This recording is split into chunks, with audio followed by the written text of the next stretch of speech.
Praise the Lord. आज हम मनन करने जा रहे हैं 7 फीस्ट ऑफ गॉड, परमेश्वर यहोवा के 7 पर्व, जो पाया जाता है लेवी व्यवस्था की किताब 23वें अध्याय में। परमेश्वर ने मूसा से कहा कि इजरायलियों से कह कि वे मेरे लिए पर्व मनाएं। यह पर्व किसी मनुष्य या जाति के लिए नहीं है, लेकिन ये 7 पर्व यहोवा परमेश्वर के पर्व हैं। उन्होंने कहा माई फीस्ट, परमेश्वर यहोवा के 7 पर्व, और कहा कि घोषणा कर और होली कॉन्वोकेशन, पवित्र सभा एकत्रित कर और उन्हें इन पर्वों के विषय में बता। और हम देखते हैं मेरे प्रियो कि ये 7 पर्वों में परमेश्वर ने सारे मानव जाति के लिए छुटकारे के प्लान, छुटकारे की योजना को हमारे उद्धारकर्ता यीशुआ मसीहा के द्वारा से इसमें वर्णन किया है। और परमेश्वर ने इसे 2 चरणों में पूरा किया है। परमेश्वर की छुटकारे की योजना को परमेश्वर ने इन पर्वों के माध्यम से हमारे सामने रखा। और हम देखते हैं मेरे प्रियो, पौल प्रेरित भी कहते हैं कुलुसियों की किताब में कि खाना पीना, पर्वों को मनाना और नए चांद और शब्द का दिन, हमारा इससे कोई मामला नहीं है, परंतु मूलभूत बातें प्रभु यीशु मसीह हैं। इस प्रकार हम देखते हैं मेरे प्रियो, परमेश्वर ने मूसा को कहा कि इन 7 पर्वों में से 3 पर्व पर सारे पुरुष यरूशलेम में अर्थात परमेश्वर के मंदिर में वर्ष में 3 बार एकत्रित हों और अपनी जमा पूंजी में से भी वे लेके जाएं परमेश्वर को भेंट चढ़ाने। कोई व्यक्ति छूछे हाथ ना जाए, परंतु अपनी कमाई में से लेकर के परमेश्वर के पास वर्ष में 3 बार वहां पर पहुंचने के लिए परमेश्वर ने कहा। परमेश्वर और मनुष्य के बीच में यहाँ पर मुलाकात को यह पर्व दर्शाता है और आमना सामना होने की बात को दर्शाता है। मेरे प्रियो, हम देखते हैं कि इन बातों के बारे में परमेश्वर ने इन फिक्स्ड टाइम, नियत पर्वों के बारे में तोरा की प्रथम पुस्तक उत्पत्ति की ही किताब से परमेश्वर ने पहला अध्याय 14वें वचन में कहा है कि आकाश के अंतर में ज्योतियां बनाई, बड़ी ज्योतियां जो चिन्हों के लिए, साइंस और पर्वों के लिए, सीजन्स के लिए और वर्षों के लिए और दिन के लिए ठहराए गए।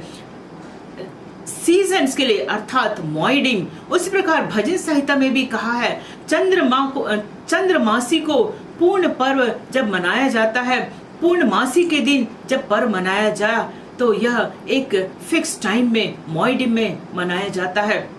फिर हम देखते हैं मेरे प्रियो, लेविटिकस की किताब में भी हमने अभी देखा। इसके पश्चात हम देखते हैं कि कैसे भविष्यवक्ता डैनियल 7वें अध्याय के 25वें वचन में किस प्रकार कहते हैं कि एंटी क्राइस्ट, जब ख्रिस्ट विरोधी उठेगा तब वह इन पर्वों के समय चक्र को बदलने के लिए पूरी कोशिश करेगा और वह परमेश्वर के विरुद्ध में बातें करता है और मॉइडिम के विरुद्ध में बातें करता है। शैतान कभी नहीं चाहता कि मानव जाति इन फिक्स्ड पर्वों को एक नियत समय में, मॉइडिम में मनाने के लिए जाने, इन नियत समयों के बारे में, मॉइडिम के बारे में जाने। कभी भी शैतान नहीं चाहता है कि हम इन्हें जाने। इस प्रकार मेरे प्रियो, हम यहाँ पर देखते हैं कि किस प्रकार से परमेश्वर ने ये 7 पर्व ठहराए। यहाँ पर देखिए, और परमेश्वर ने पूरे वर्ष को ऋतुओं के आधार पर यहाँ पर 4 भागों में विभाजित किया है। पहला शीतकाल ऋतु देखिए, स्प्रिंग अर्थात बसंत ऋतु, समर ग्रीष्मकाल और ऑटम या फॉल या पतझड़ का मौसम। और परमेश्वर ने पहला जब वर्ष ठहराया, पहला महीना ठहराया, तब यहाँ स्प्रिंग बसंत ऋतु में ठहराया और पहला महीना अबीब का ठहराया। अबीब को निसान भी कहते हैं। परमेश्वर ने अबीब के महीने को पहला महीना ठहराया और परमेश्वर ने कहा कि यह अबीब का महीना क्यों? क्योंकि इस महीने में मिस्रियों के खेतों में अबीब अर्थात जौ की फसल पूरी तरीके से पकी हुई थी और 7वीं विपत्ति जब पड़ी, बड़े बड़े ओले जब गिरे, तब यह फसल पूरी तरीके से बर्बाद हो चुकी और परमेश्वर ने इसे पहला महीना, वर्ष का पहला महीना ठहराया और कहा कि इसी महीने के 10वें दिन को तुम एक वर्ष का मेमना ले रखना और अपने घरों में इसे बलिदान करना, और प्रत्येक घर के जो पुरुष हैं, मुखिया हैं, वे ही याजक ठहरे और उन्होंने बलिदान की प्रक्रिया को अपने अपने घरों में किया। घरों के अंदर किवाड़ बंद करके रहना और कोई भी बाहर ना निकलने पाए घर का सदस्य। और कहा गया कि कड़वी साग पात खाई जाए और आटा जो है उसे ले लिया जाए और घरों में किसी भी प्रकार की कोई खमीर की बात ना रहे, कोई भी खमीर ना पाया जाए। यदि खमीर पाया गया जो पाप को दर्शाता है तो वह इजरायलियों में से नष्ट कर दिया जाएगा। इस प्रकार हम देखते हैं कि शाम को बलि करने के लिए परमेश्वर ने कहा और उसके पश्चात उसी रात में ही उन्हें पूरी रीति से भूंज करके खा लेना था और किसी भी प्रकार से अगले दिन सुबह तक के वो उसमें से मांस ना बचा रहे और ना ही वो पानी में पकाया जाए परंतु भूंज के खाया जाए। और मेरे प्रियो, हम देखते हैं कि उसी रात फिर वे परमेश्वर ने कहा कि आज ही रात को आपको दल दल करके मिस्र में से बाहर निकलना है। और परमेश्वर ने कहा कि उस बलि किए हुए मेमने के लहू को तसले में लो और जुफा के द्वारा से अपने अपने घर के दरवाजों के सिरों पर और दोनों बाजुओं पर उसे लगा देना। और उस लहू के द्वारा से परमेश्वर ने एक छुटकारे की प्रक्रिया को किया। मृत्यु का दूत जब निकला रात्रि के समय में, तब वह जिन घरों में ये लहू लगा हुआ पाया गया उन घरों को लांघता हुआ वो अगली घरों में चला गया।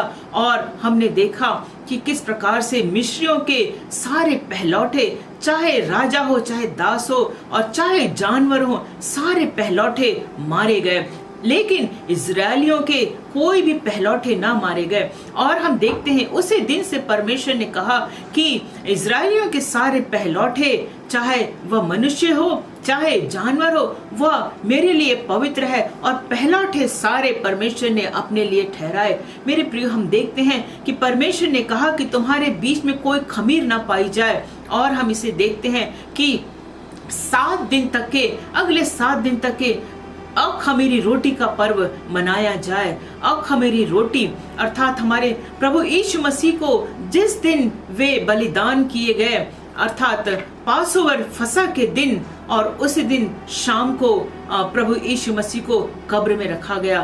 प्रभु यीशु मसीह को 10वें दिन हमने देखा कि उन्हें पकड़ा गया। और नए नियम की पुस्तक में आप देख सकते हैं यूहन्ना की किताब में कि 10वें दिन उन्हें पकड़ा गया और 4 दिन तक मुकदमा इस कोर्ट से उस कोर्ट महायाजकों के पास चलते रहा, लेकिन वे निर्दोष साबित हुए। किसी भी प्रकार का दोष मेमने में ना पाया गया।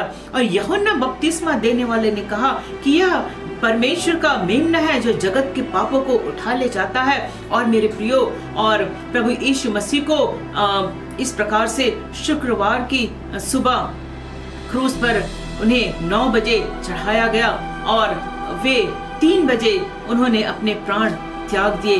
जिस प्रकार से पुराने समय में बलिदान की प्रथा लेवियों के द्वारा 2 बार की जाती थी, प्रातः काल और गोधूली के समय, और हमारे प्रभु यीशु मसीह ने अपने फसह के कार्य को पूरा किया और गोधूली के समय उन्होंने अपने प्राण को त्याग दिया और कहा इट इज फिनिश्ड। जब उन्हें जुफा के द्वारा से सिर का पिलाया जा रहा था तो उन्होंने इनकार किया और इस प्रकार पासओवर इज ओवर। और इस तरीके से हमारे प्रभु यीशु मसीह अंतिम बलिदान ठहरे। इजरायलियों से प्रभु यीशु मसीह के समय तक के पूरे 1500 वर्ष प्रति वर्ष इजरायली इस प्रक्रिया को, इस बलिदान की प्रक्रिया को करते चले आए और यह एक प्रकार से रिहर्सल था। और अंतिम बलिदान हमारे प्रभु यीशु मसीह अंतिम मेमना ठहरे और एक निर्दोष मेमना ठहरे और फसह का मेमना वो अंतिम बलिदान ठहरे। मेरे प्रिय, हम देखते हैं कि ठीक जब पासओवर का समय पहले बार परमेश्वर ने ठहराया तो प्रभु यीशु मसीह भी 1500 वर्ष के पश्चात करीब ठीक उसी महीने में, ठीक उसी दिन में वे सारे प्रक्रियाओं प्रक्रियाएं, उनके साथ में बलिदान की जो प्रक्रियाएं थी पूरी होते चली गई। 10वें दिन में पकड़ाए गए और 4 दिन परखा गया और फिर उसके पश्चात उन्हें क्रूस पर चढ़ाया गया और अखमीरी रोटी वे ठहरे। यहूदियों में जो दिन का टाइम का कैलकुलेशन किया जाता है वो शाम 6 बजे से अगले दिन शाम 6 बजे तक के उनका एक दिन ठहरता है। जिस प्रकार हमारे यहाँ रात के 12 बजे से अगले रात 12 बजे 24 घंटे ठहरते हैं और एक दिन कहलाता है। और हम उत्पत्ति की किताब में देखते हैं कि परमेश्वर ने कैसे अपने कार्यों को करते गए। फिर सांझ हुई, फिर भोर हुआ, इस प्रकार पहला दिन, और फिर सांझ हुई, फिर भोर हुआ, इस प्रकार दूसरा दिन। इस प्रकार परमेश्वर ने सांझ से ही दिनों का आरंभ ठहराया था। इसी प्रकार हम देखते हैं यही प्रथा यहूदियों में अभी तक के टाइम कैलकुलेशन के बारे में चली आ रही है। मेरे प्रियो, इसके पश्चात हम देखते हैं कि किस प्रकार से चौखट में लहू का लगाना, अर्थात हमारे हृदय की दीवारों में प्रभु यीशु मसीह का लहू लगा रहे। और हमारे जब हम प्रभु यीशु मसीह के लिए मंदिर हैं और हम उनके घर बनते जा रहे हैं, हम विश्वासी, तो हमारे अंदर भी ऐसी कोई खमीर की बात, पाप की बात न रहे और हम भी और सारी बुराइयों से बचते हुए परमेश्वर के लिए अखमीरी रोटी ठहरे। और मेरे प्रियो, हम यहाँ पर देखते हैं कि हमारा छुटकारा पत्रस की पत्री में लिखा है, पहला पत्रस में, कि हमारा छुटकारा कोई सोने और चांदी और बहुमूल्य वस्तुओं से नहीं हुआ है, परंतु परमेश्वर के उस निर्दोष मेमने से, उनके लहू से हमारा छुटकारा हुआ है। अर्थात पापों की क्षमा मिली है और परमेश्वर हमें पवित्र स्थान में ले जाने के लिए उस लहू के द्वारा से हमें खरीद लिए हैं।